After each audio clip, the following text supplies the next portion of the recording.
About 25 years ago, there was a series of books that came out, and the series of books all were called the Magic Eye books.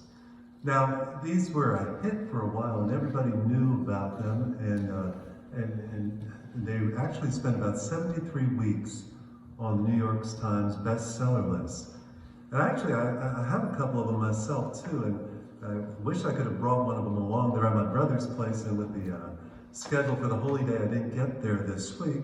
But, it doesn't matter. They're only about this size. So, what they are is they're just like a series of pictures. You can't see them that well. It doesn't matter because this is all that they look like. They look like a series of op art. Looks like nothing but colors and patterns.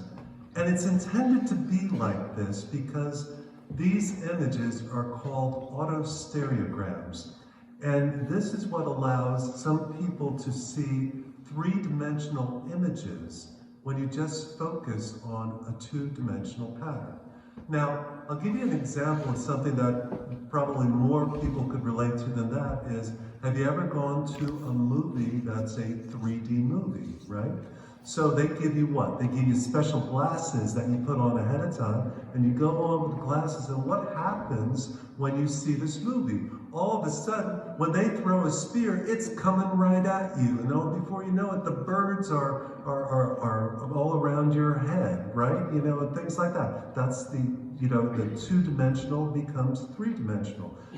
It's the exact same thing with this, except you don't have any special glasses. So, you're supposed to take the book, and there's different techniques, but they tell you you're supposed to just take it as close as possible to yourself, and then you move it away, just staring with, it's hard to describe how you do it. It's just by letting your eyes be so relaxed, then all of a sudden you will find the sweet spot. And when you find that sweet spot, what happens is, depending on what the picture is supposed to be, it could be a castle coming out, or a dragon's head, or I had once the Leaning Tower of Pisa came out, and you're holding it, and it's just like a 3D image. You could actually take your hand and touch it, and it's there. And it's interesting because people would spend hours just trying to do it. It wouldn't work for everybody because you had to it's one of those things that either you get it or you don't get it.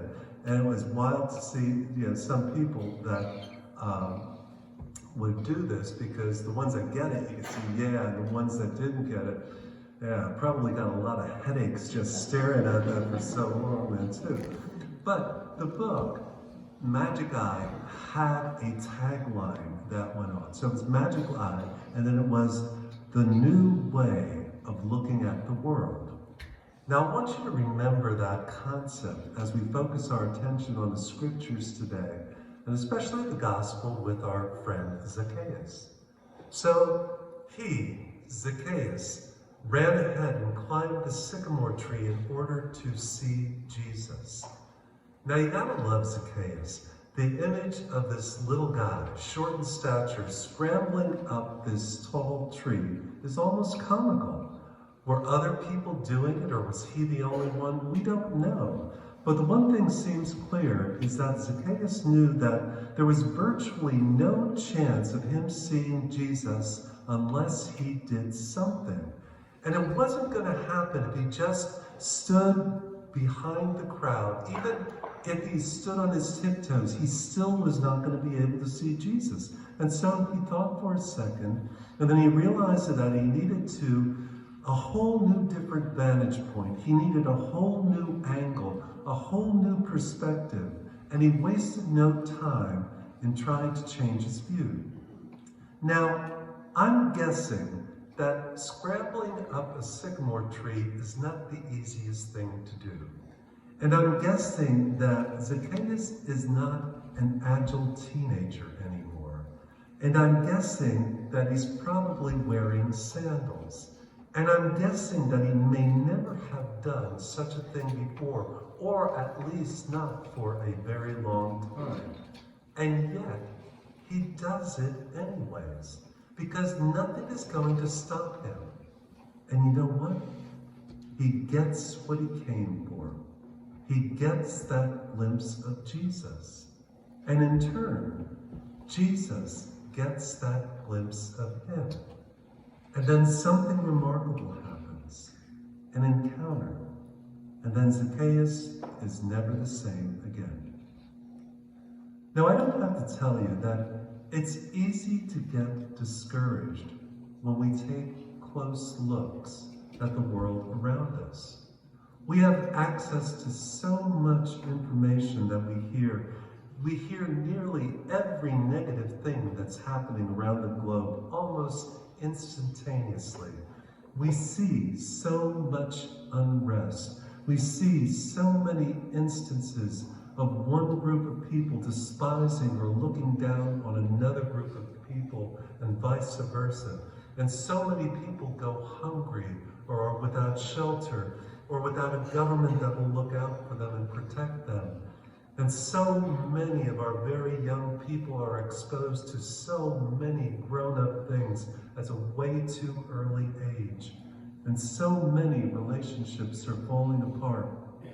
There's so much hatred that is spewed across the internet every second of every day. And it can be discouraging, really discouraging.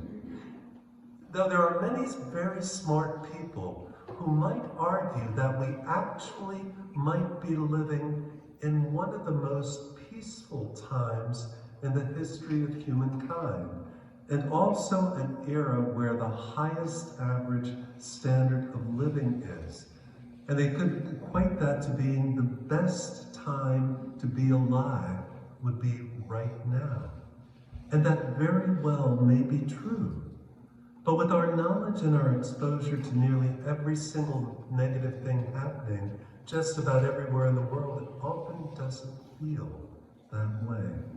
And when all this bad stuff we see and hear every day, all this negativity, we might start asking ourselves, trying to look around and see, where is God?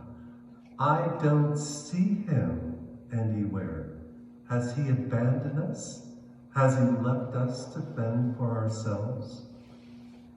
Well, there we have good old Zacchaeus. And I wonder, after looking at Zacchaeus, maybe God is really not absent. Maybe he is not somewhere else. Maybe he's right here, in our midst, close, near enough to touch, ready to have an encounter with us. Yet, in the back, so to speak, we are blocked from seeing him in so many things.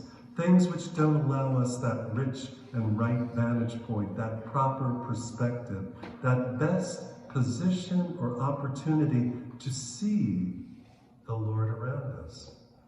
So what's blocking our vision? What's in our way?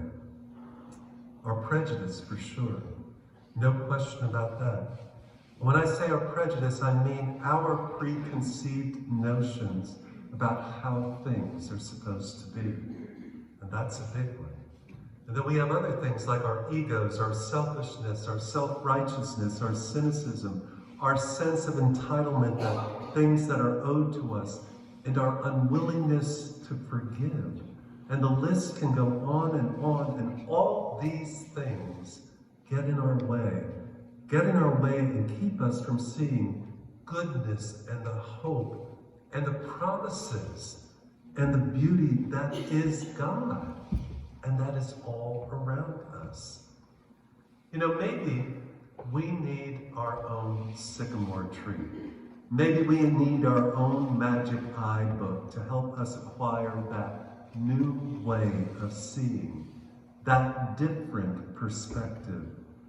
And what we need is we need that lens of faith, one which transforms what we say we believe in to how we actually see the world, how we actually see every situation, how we actually see each other.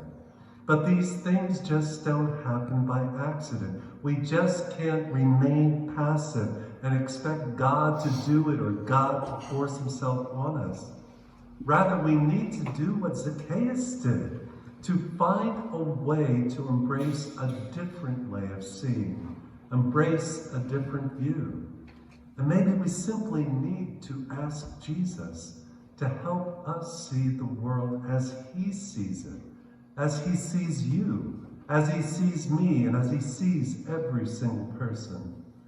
And I'm guessing that if we do, we will start finding God everywhere. And just like Zacchaeus and his encounter, we will never be the same.